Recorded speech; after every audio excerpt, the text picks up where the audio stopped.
ભર ઉનાળે વલસાડના કપરાડા તાલુકાના ગણવી ગામેથી લોકશાહીને શરમાવે તેવી રાજકીય અદાવતની ઘટના સામે આવી છે.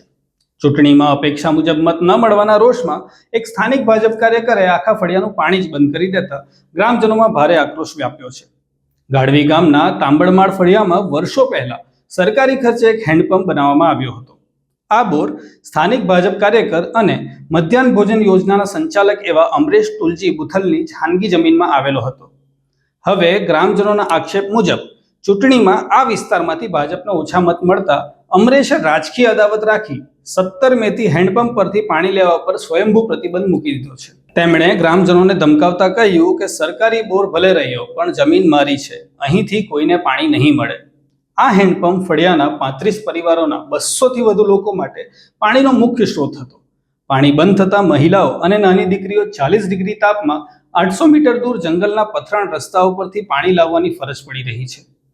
સમગ્ર ઘટનાનો વિડીયો સોશિયલ મીડિયા પર વાયરલ થયો હોવા છતાં પણ વહીવટી તંત્ર દ્વારા હજુ સુધી કોઈ પણ કડક પગલાં લેવામાં આવ્યા નથી, જેને કારણે સ્થાનિક આદિવાસી સમાજમાં ભારે રોષ જોવા મળી રહ્યો છે.